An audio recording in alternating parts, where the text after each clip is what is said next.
we're 15 minutes past. Let's go ahead and kick the wheel, Rick, and get this started. And obviously, anybody who we recognize in the space here, is definitely going to get the mic. But Rick, why don't you go ahead and kick us off? All right. Well, sorry, I'm a little flustered. Well, we're back, baby, with finally after 15 minutes with the last Midweek with Max of 2024. This is our holiday edition. What that means, we will find out as we go along. I'm going to turn it over to Max and Phil for their updates, and then we can keep the party rolling. Cool, thanks, Rick. I think we have 3 people from the community, so hopefully more filter in. I can also recap this quickly at the end. But yeah, very productive week. We got a lot of stuff moving on the engineering side. We got the HVM upgrade finished and in last week. I think we had to do an update because there was an issue with Bitcoin testnet experiencing a lot of reorgs and deep reorgs too. So we had to back off some of the HVM parameters for how much it was keeping the index tip up to sync with the known canonical consensus tip. And so we made some of those adjustments and deployed an update for that. So that is now running and live. People, if they want to start playing around with Bitcoin Kit, I will be posting a link to a version of the Bitcoin Kit contract that they can look at. You can call in Block Scout and see it working. You can, if you're feeling adventurous, you can go try to use it in Remix or whatever your preferred way of developing and deploying smart contracts is. And it should work. You should be able to get UTXOs, Bitcoin address balances, be able to crawl through transactions and all of that exciting stuff. So that's in. We deployed the Bitcoin tunnel code, and we're doing some internal testing before we open that up to the community to play around with. We're also finishing up some work on the UI side to make that, to add it as part of our tunnel UI. And so we'll be deploying that in the near future. I'll also have some documentation coming for HVM. So people who want to use HVM and Bitcoin Kit in their code, we'll have some documentation updated for people to start playing around with it. There is some documentation, but we added some new methods and functionalities and changed a couple things around to make them a little easier and more efficient to use from the Solidity side. So we have some documentation updates to do there. And beyond that, we've been doing a lot of partner onboarding on the mainnet. And so moving towards a public mainnet imminently. Obviously, given it's now the 17th and we have Christmas and New Year's and whatever other holidays people are celebrating this month and early next month. So the mainnet launch is probably going to be sometime early mid-January at this point, depending on the holiday schedule. And yeah, I think those are the main engineering updates. So I'll turn it over to Phil. Hey, gang. Batman here, as some of you would have it. Talking to you all from the Brazilian Batcave. So a lot of the stuff pretty below the line going into the holidays. We're delivering an update report to the folks that you saw singing our praises on September 18th.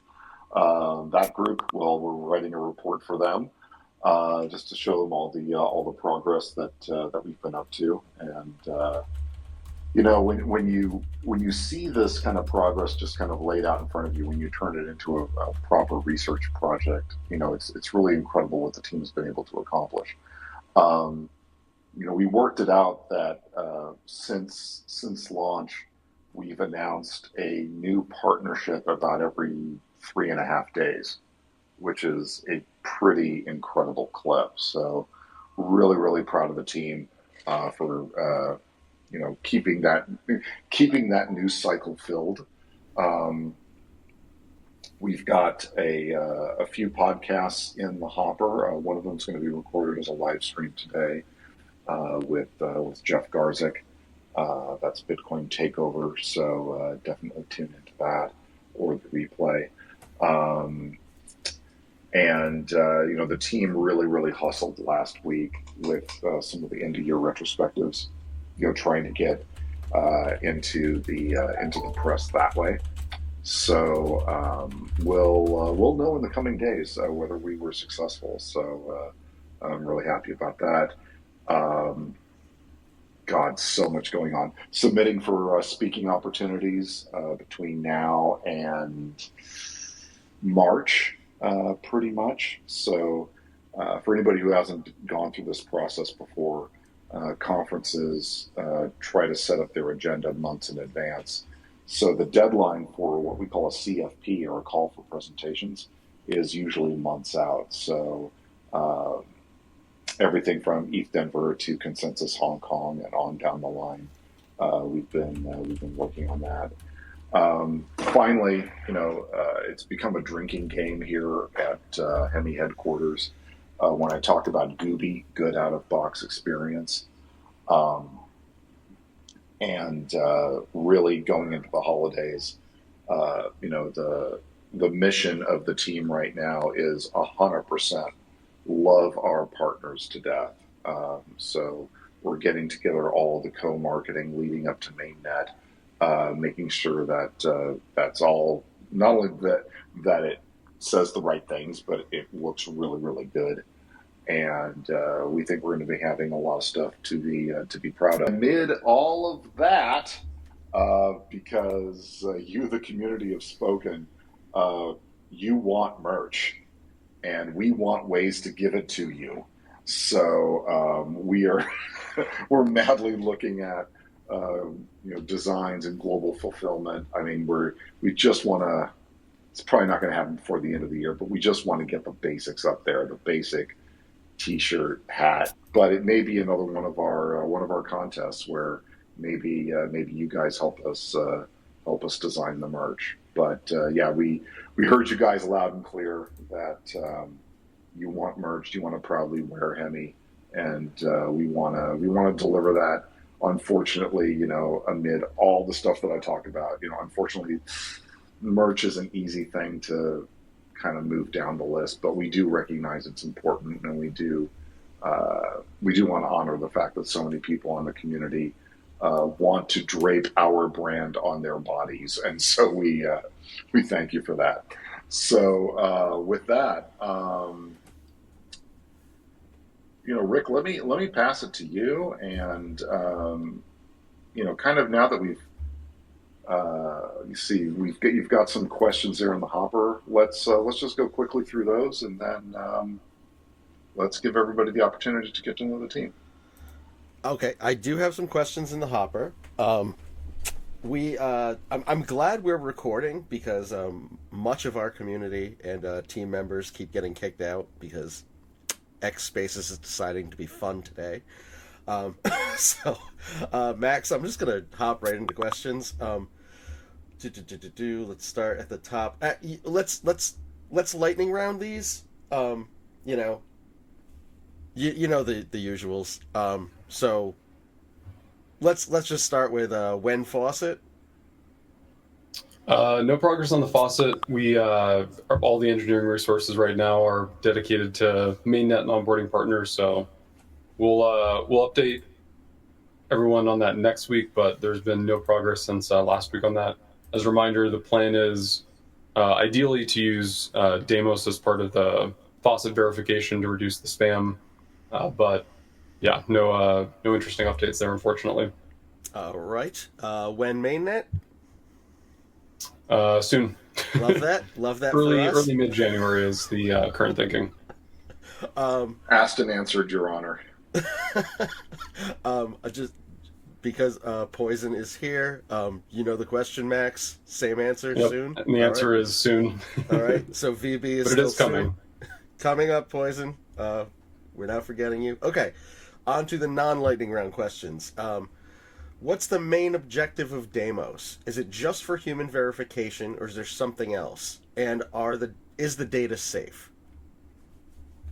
I'll also, I don't know if John is able to speak to this as well, but also love to hear his thoughts on this. Deimos is pretty much entirely for proof of uniqueness, proof of humanity, showing that your EOA is a unique human in the system that's different from all the other humans that also have a Deimos token. So obviously we're using it initially for our anti-Sybil mechanism for the testnet, but it's also a great tool that people can build other apps around. So if you're doing, starting a protocol and you want to do, a drop of tokens or NFTs or whatever to people that are individuals and not Sybil attacking your system, it's great for that. It's also great for, if you were to build a social media service or whatever, and you wanted to, lock down to where someone could only create one account on your system as, a unique human. You could also use on-chain Deimos for that running on Hemi. So even though you wouldn't be doing on-chain transactions, users could sign in with a MetaMask wallet, sign a custom message that your protocol accepts, and that could then verify that signature against their EOA that has one of those unique proof of humanity tokens. And so it's also great for things beyond just, on-chain dApps and infrastructure. It can also be used for a lot of cool services beyond that. So, and yes, the data is safe. We're using, and John can speak more to this, he's much more heavily involved in it, but basically it's through a very reputable provider. Data is not stored, that is not required to be stored. It's essentially storing a hash, in a sense, of biometrics. And so when somebody tries to re-verify, it can recompute that hash and basically check that it's not already been used, or that if it has been used, it's being renewed by the same EOA, something of that nature. But the actual, personally identifiable information is not being stored or is being very heavily obfuscated. So I don't know, John, if you want to add anything to that, but yes, the data is secure. It's the most secure and privacy preserving way to do any sort of anti-Sybil mechanism. Yeah, you said it extremely well, Max. Thanks for that. It is secure, as mentioned. It's using a cryptographic hash on the back end in order to make future comparisons.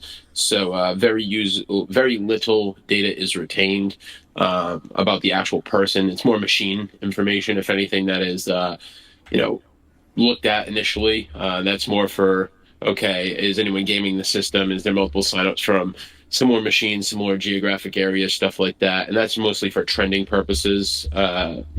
We get people that try to game the system, 100 users in off of one base IP, right? So stuff like that is the type of data that we look at. Otherwise, who you are, where you are, connections between users and wallets, stuff like that. As a co-founder, I have zero access to. There is nothing like that in the back end. So that's I think what most people like to hear. And I think the one thing to point out that people keep talking about, okay, is this mandatory? Is this required? At this time, there's no mandatory requirement for it. I would highly recommend it. I think that it will greatly increase your chances of a good outcome in the future. But, with that being said, if you don't want to, by all means, you don't have to. Also, there is a verify component. There was a little bit of confusion about this at the beginning. Signing up with Deimos is not verifying. That's just sign up. So you're getting initial hash, you mint a token, and that can be referenced on chain. As Max had mentioned, both at the chain level and at protocol levels, it's very, very simple. They can just reference ERC20 balance greater than 0 of the only MeID contract in order to basically access control or gate anything to only verified users. Very simple single line of code. On the other hand, there's a separate feature which we've grayed out for now called Verify. Verify will ensure that the same user with the same biometrics is still in control of that account at a later date. This cuts down on Sybil farms that have a bunch of people sign up and everything else. Although they are unique individuals, they're kind of just 100 people, 100 wallets. They're probably not even the actual users. The verification part makes that much harder to gamify or to get around. So altogether, the solution makes things much more fair and equitable in points-based ecosystems. in a variety of ecosystems, whether it's free a one of one NFT mints, airdrop stuff like that in the future. So here at here at Hemi, we're using Demo specifically for our points program, but I'm sure you'll see more use case iterations coming out of it in the future. Awesome. Thank you for that. All right. Excuse me. I have like a million pings happening because we have so many community members who are unable to hear correctly because X Spaces is being wonky today. I do have a couple other questions on deck. One we've answered, two we've answered. Well, you guys are being very concise. This is awesome. All right, here we go. From Thoughts Out Loud, I'd like to ask a question. In general, is I think interesting to all. I was thinking, after your last AMA, you have technology that no one else has. Your network and testnet works better than some other L2 solutions in mainnet. Do you need 2 months after mainnet launch to reach TGE? To build upon this, he also writes, I continue to hold Noda, also using browser for mining. How promising is this in the future for the project and myself? So it's a two-parter, but it's a good one. Yeah, for sure. So first off, thanks for the positive feedback on the testnet. We've definitely had our share of issues, but we're working through them, and I think the recent infrastructure migration we did has greatly improved things. Although it's not perfect, we're definitely getting there and feeling relatively good about it. So glad to hear you're having a good experience, and we're always working to improve it. For TGE, like I mentioned last week, but we can go into a bit more detail here. First off, we do not have an exact date for TGE by any means. We don't have it's going to be 2 months or 4 months or 1 week, anything set in stone. There's a lot of variables that go into it that are beyond technical as well. And so, it depends on market trends. It depends on how much TVL we have on the network. It depends on how many protocols we have active. It depends on how much utilization that Hemi mainnet is, getting. And so there's a lot of non-technical factors that go into, when it makes sense to launch a token. The other thing too is, and I think we briefly touched on this a couple weeks ago, but we want to make sure that, when there is a token available, there's stuff to do with it that's interesting. And so we're internally working through a bunch of different plans for, basically the DeFi chutes and ladders of what people will actually be able to do with tokens on mainnet, and what kind of staking protocols we can use, what kinds of applications make sense for generating, real on-chain yield. So, that's not necessarily a prerequisite, but obviously the more of that stuff you have in place, the better as well. But a lot of complicating factors, and we also do want to see the mainnet, stand up, work, be utilized. We want to see people using the protocol, generating, transaction fees on the network, and then assuming, the market's aligned and other dependencies like, listings and stuff of that nature sorted, then all that feeds into when we actually can do a TGE. So it could be sooner after mainnet, it could be later. There's a lot of factors that go into it. For the second part, the pop miner. So the web pop miner right now is not working very well, if at all. That's due to the API issue we had with, we're using a third-party API basically to get pricing and some mempool data in the web browser version specifically, not the CLI version. And so since that's not working, if you do want to pop mine, I would highly recommend using the CLI version. It's relatively easy. We have up-to-date guides on the Getbook that can guide you through that. And anyone who does pop mining will be receiving points in incentivized testnet. The exact details of that points distribution is TBD, but hopefully we'll announce more on that soon. But if you're doing other tasks on the L2 to earn points, it's definitely worth also doing pop mining as well. Awesome. All right. Those are the questions we had on deck. I'm guessing we don't want to call anyone to stage because it might break something. So I will turn it over to Phil for the next part of our AMA. I believe we were going to introduce some Hemi team members to the community. If we still have some here. Yeah, absolutely. We've got a few here. Let's let's start with JCV. John, why don't you go ahead and introduce yourself? Yeah. Okay. Hi. Do you hear me? Just want to make sure because things were dicey. I can hear you, sir. Okay. Excellent. Yeah. So, people have probably seen me on either Discord occasionally, on the GitHubs, and all of those things. JCV, do engineering, infrastructure, protocol stuff. Just been around the crypto space for what seems like forever. And good to be doing stuff touching Bitcoin again, because I'm one of the people who started back with like BTCD. So yeah, just good to see the community. Anyone ever wants to say anything, you can always find me. And I'd also like to see people print that ornament I posted. And I need to see some makes of that. All right, that's about all I've got. All I had to ramble. Actually, Rick, you've been our super host for all of these midweek with Maxes, but to kind of turn the questions over to you. You come from an interesting background, and it's fair to say that you've for a good amount of time controlled the social media properties of what essentially was my childhood. So few people know this, but Rick did a lot of work with Hasbro and social media back in the day. Rick, why don't you tell us some more stories about that? All right. My NDA expired too, so I could get really in depth if we wanted to, but we're kind of short on time. Yeah, don't risk it. Yeah, that's fine. I ran social for Transformers and G.I. Joe, and contributed to My Little Pony, which was ridiculous. The Hemi community is much more fun than the Brony community. So we have that going for us as well.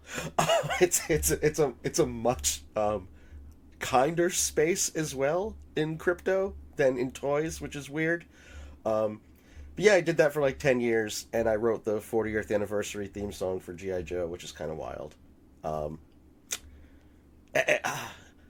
Most other stories would involve swearing and potential violating of NDA rules. I'm happy to, but tis the season and all. But I don't know if that's where we want to go. So, who else from the team do we have here? Maybe we'll save that for an anniversary live stream or something. We'll save that for the new year. All right, popcorning back to Phil. All right, let's talk to our brother from down under, Mr. Josh Singh. Josh, why don't you say hi to the community? Of course, you've been a regular participant. Hello. I'm not exactly sure what to say. What are you doing? What have you been working on? I am a software engineer on the protocol engineering team. I work on the core parts of the network, I guess, and some infrastructure stuff. That's what Joshua does officially, but the reality is basically anything that he's pretty much everywhere in the entire Hemi stack doing interesting stuff, and also troubleshooting weird, strange bugs that nobody else either has the time or the interest to track down. So doing a lot of definitely hands on a lot of different baskets, and finding somehow the time to also help moderate Discord. So not sure how he does that, but literally everywhere. Yeah, he's also a community manager, though he doesn't like to admit it. But he does a hell of a job doing that as well. He keeps the trains running on time, and encourages my wacky antics, which I greatly appreciate. Joshua has a bad habit for volunteering to help out with too many things, and so he ends up helping out with too many things. Yeah, I'm not sure how I got to this point. Your youthful enthusiasm. It's good. If you knew how you got there, you might say no to things in the future. This is true. Your LinkedIn's going to look incredible, though, because, I mean, you're doing like 50 jobs at one company. That's wild. You know? Software engineers and community managers usually don't overlap, but here we are. We just got to get Joshua into DevRel now. Well, I've already started explaining problems to people and how to write code for stuff, so... They're already kind of doing it. That. We'll just have to make it official. So I've got a question for Max then. Everybody's got a crypto aha moment. What was yours? I'd say the biggest one was really understanding proof of work. Like when I think a lot of people go through this, they get into the space, they hear about Bitcoin, and they think, man, that's really wasteful. There's got to be a better way to, achieve consensus than burning a bunch of electricity and, printing a bunch of chips that could be doing something else, right? And actually, my super early days in crypto, the first big project I was a part of was called CureCoin, which was an attempt to replace the quote unquote useless proof of work from Bitcoin with protein folding for biomedical research. And the idea being, instead of doing SHA-256D hashes, you would fold proteins on your GPU, and then Stanford could use that for there's something called folding at home, which is like a distributed network of people who basically donate their spare computing time to run whatever computations Stanford University wants to do with protein folding. It's similar. People have heard of BOINC, World Community Grid, things like that. But this is a separate platform. So we... Oh, come on, Max. No love for SETI at home. They were the ones who started wasting CPU time that wasn't yours to do fun computations. I did say useful. No, yeah, SETI's the real OG in that space. But yeah, so we did CureCoin. It was replacing proof of work with protein folding, and a little bit into working on that project, I finally had the aha moment of why you actually want proof of work to be quote unquote useless. Is that first off, obviously protein folding, you can't easily verify that in a chain. So the beauty of SHA-256 is you can do a trillion calculations and find nowadays it's quadrillions of quadrillions, right? But find the one that equals a hash that's lower than a certain threshold, and then that's the one solution. And then everyone else on the network just has to verify that one hash. And so no matter how big the difficulty on the network grows, it's the same amount of computation for everyone to verify the chain. And with protein folding, everyone would need to refold the protein, basically, which would take, hours per block. So the way that we had to do it was basically, it devolved into a centralized, certificate type system. So that was obviously from the decentralization perspective an issue, but also from the economic perspective, I finally had that aha moment of, oh, if the proof of work's useful for other things, then there's all these weird, perverse crypto economic incentives that start playing. Like even something that seems as benign as searching for prime numbers. Well, if somebody starts finding some value in calculating large prime numbers, or there's even monetary rewards for finding the largest prime number that compared to what everyone else has found. And so whenever you have those incentives, it changes the way the economics work in a way that it actually undermines the network security. So I'd say that was definitely one of the aha moments. And probably the second was really understanding Bitcoin script and just being blown away when I first read the Lightning white paper way back in the day by Jay Poon, and I forgot his co-author on that, but that was a really mind expanding from Bitcoin sends units of Bitcoin from A to B in a transaction to kind of a new model of thinking about building scalable applications on top of networks in ways that can run off chain and still be cryptographically verifiable and settlable back on chain. And we haven't Lightning never really reached the adoption or critical mass that people way back in the day hoped, and there's a lot of technical limitations that probably mean it will never truly be able to serve the the masses of people who want to do small frequent Bitcoin transactions.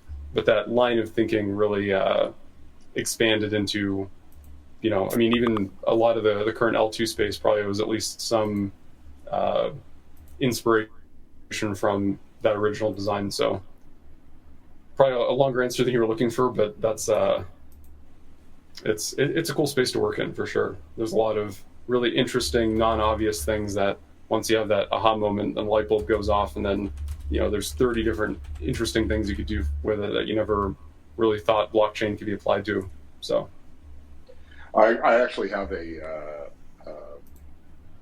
folding at home, SETI at home story. When I was the last city I lived in the Bay Area before I moved out was Alameda, and I had a roommate at the time who he was actually making pretty good money going into banks and ripping out their proprietary Sun Microsystems hardware and then putting in like generic Linux servers. And he started to get really into clustering and that sort of thing. And one of the rare weeks he was actually home, best roommate ever, paid full rent, was never there. And he was kind of looking around going, I need to write documentation, but I need hardware to write documentation. So off we went to Fry's Electronics. And we bought, do you remember when shuttle PCs were really, really popular? We bought 5 of them. We loaded each of them with some different distribution of Linux. And we loaded, it might have been Boink or something like that, one of those shared work kind of things. And so we technically had a small supercomputer in our living room. And people would come over. For one thing, our living room was very well heated. But people would come over and go, why do you have a supercomputer in your living room? And I'm like, as you do, And so, yeah, I mean, Lord knows how many, little green men we were chasing or cancer cures we were chasing. But yeah, we took that actually very, very seriously. So it must have been a fun conversation piece. Is there a server in your living room? Check it out. I'm looking for aliens. Okay. Yeah, no. No, my own crypto moment was I was actually, so this goes back to 2014 or so, and we all love this kind of person. I was one of those insufferable blockchain not crypto types, like very early on. So because I was in communications and I was in the digital department, and the whole idea of digital malleability really stuck in my craw, right? The fact that I can't guarantee at noon that I'm reading the same New York Times article that you read at 10 a.m., right? And, so the idea of blockchain technology really, really meant a lot to me. It wasn't until like 2 years later that I started getting the monetary bits. But back then my intro to crypto was, I don't know, what technology will solve a problem for me and my clients today, and blockchain seemed interesting. But that was about it. I bet John has a good answer to that too. John V.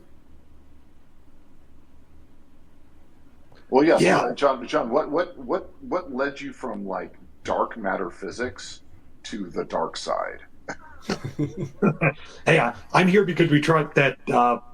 Marco and I were doing a backup stuff that didn't work. That did work great, but people didn't do backups. And so we ended up in crypto. But no, like for me, the thing that really like sold it or made the click, it was actually the currency aspect. Because in like 2012, 2013, what else could you do with it? But it seemed like, wow, this is, just needs to work a little faster, be a little more user-friendly, and, this would be great as just sending things, actual private. And yes, years later, I'd learned about Monero, and I realized most of what I thought about private was wrong. But, it's like this is sort of semi-private money, and that seems cool because, it's still, actually trying to fill the place that cash is trying to fill, but that e-commerce doesn't quite do right. And this was before things got complicated with talk of DeFi and yield and all sorts of things like that. But at the time, just can you transfer value from one place to another in a kind of neat way. And, since I was a big like computational guy in the past, it meant, any sort of network and ways to get things to agree with each other without trusting each other also was like a really quick, easy sell for me. Yeah, but what I want to know is, and this is very interesting. I mean, you had a not only an academic career, but one that was very, very different from crypto. It's true. I mean, well, the thing is, to do like simulations of black holes and dark matter or anything like that, you needed, and when I was doing it, you couldn't just swipe a credit card and get as much, Amazon compute time as you could pay for. You actually had to spend a lot of time worrying about building networks, making sure nodes in a thing talk to each other and that simulations could be broken up. How do you break up a computation to go across different machines that you can't always trust the results from all of them? Right. And so, you start hitting sort of similar problems. Like, I even remember when, people started when people used to talk about how, Google and all their map reduce and all that stuff. And it's like, oh, we were totally doing that in Fortran, just, for our simulations. We just didn't call it fancy things like that. So you start seeing right. a lot of similar solutions to similar problems, even though they're in such radically different, locations. And I'm still going to say someone should have done crypto in Fortran because, damn it, it was a better language than a lot of what we're using. I mean, somebody did crypto in Pascal back in the day, so. Well, now that is perverse. That is deep. That is a deeply troubled individual who did that. I'm working on my Malbolge certification myself, but Well, that if you weren't troubled before, you will be partway through, right? right. Yeah, I was actually thinking, around the time that I started getting into crypto was actually around the ICO era, which again is I guess that might have been, I don't know, kind of a bad way to go into it, kind of like, going into fashion school in the 1970s or something like that, right? Oh no, the ICO era was so much fun. There were so many terrible ideas that came out of that, but like, and that's when every single one of them crossed my desk. But they were spectacularly terrible. Like, it wasn't good enough to have an idea that didn't work. It had to both not work and be a bad idea, even if it did work. No, my favorite was, so a lot of them, I mean, once word got out that Edelman, the world's largest PR firm, had a crypto dude in it, then we started getting all these new business inquiries. Like, it would be like, hello@edelman.com. And then it would go to the person who would then forward it to the various subject matter experts to go chase down that business. And if it was anything crypto related, it landed on my desk. And there were some howlers, but my favorite one was the one that tried to tokenize weight loss. So the idea, and this is like totally perverse, right? But the idea was that you could earn crypto by losing weight. And I can't think of any better formula for developing an eating disorder. And I started thinking about, well, if I wanted to buy somebody's weight loss token and then short it, do I send like a whole bunch of pizzas to their house or something like that? I mean, it started getting really weird. Now, the firm actually had like a half dozen registered dietitians on staff. And when I went to take the call, I was like, no, I need an actual registered dietitian to hear this, because nobody would believe it if I told them. And, we ended up politely declining the business on those grounds.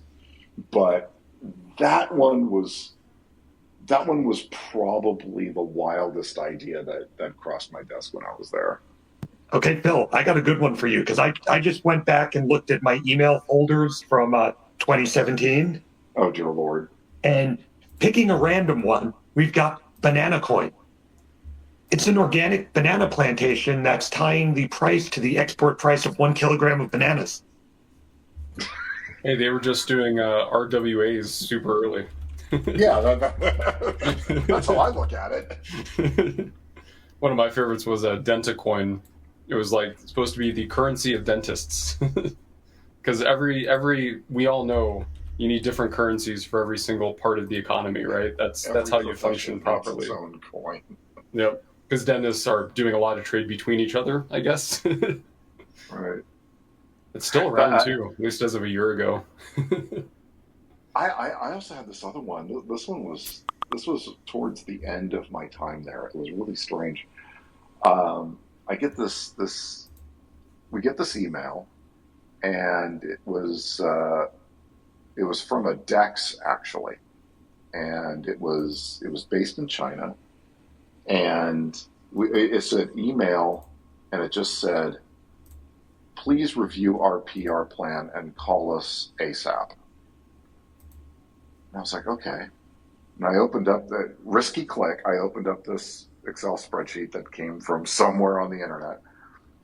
And the PR plan was like 3 lines. It was like August 1st, hire PR firm. August 14th, distribute press release. August 15th, coverage in Wall Street Journal. It literally had those 3 lines, right? Because, everybody knows that's how it works, right? And I was like, well, this isn't the kind of business we would take on, but I also want to be a nice guy, and I just want to sit down with them and maybe kind of point them in the right direction, right?